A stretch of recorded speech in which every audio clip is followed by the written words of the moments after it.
we've had analysts on our air talk about the thorny issue that is immigration for your party. So is this the right moment for Democrats to continue going all in, highlighting the complexities of this situation on the ground in Los Angeles? Or do you feel like they are still lacking a North Star message on this issue of immigration, which the Trump administration consistently feels is good for them?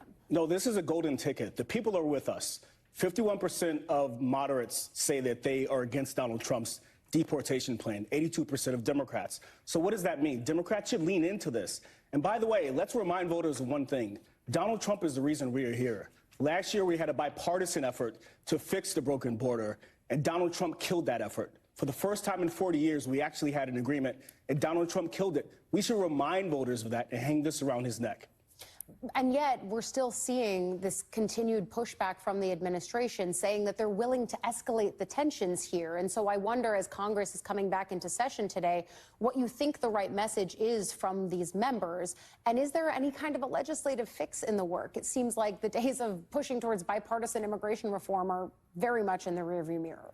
A bipartisan legislative effort is the only way out of this. This is all piecemeal. Donald Trump says he's going to deport over 10 million people one by going through schools and picking out fifth graders and taking them out of the U.S. to their home country. That's insane. The only way out of this is for legislators to legislate and for Donald Trump to lead. But of course, we see he can't do that. His big, ugly bill is failing in the Senate. And so I think this is a distraction. He wants to change the conversation. I do think that's another piece of it, right? The idea that the one big, beautiful bill, reconciliation legislation, was facing some trouble in the Senate. Then, of course, the blow up with Elon Musk. It does feel like you're left to question what's the distraction from the distraction and where don't they want people to be looking.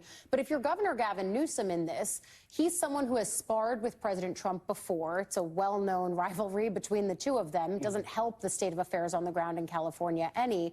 And yet, if you were advising him, how would you tell him to handle this moment? This is a gift. This is every presidential candidate's dream. The idea that you can take the fight to Donald Trump on a global stage as he leads this assault on helpless people. This is a gift for Gavin Newsom. The question is, what does he do with it? I should also say one thing. The Party of States' Rights Republicans, for the second time in 2 weeks, are infringing on states' abilities. This is the second time. The first time was this big, ugly bill that passes through the House and prevents states from regulating artificial intelligence, the issue of our time. And so that's not being conservative. That's being autocratic. I do think that's also one of the things that's come up in conversations with Republicans since the House passed the first version of that, is there's parts of it that they maybe didn't read or they missed. Honestly, it was a long bill. I had trouble reading through all of it, but I actually did make it through most. At the same time, you have the Senate trying to haggle over potential changes to Medicaid and others. What is the best way for Democrats to capitalize on this moment? They have to split this out. Medicare and Medicaid are the third rail.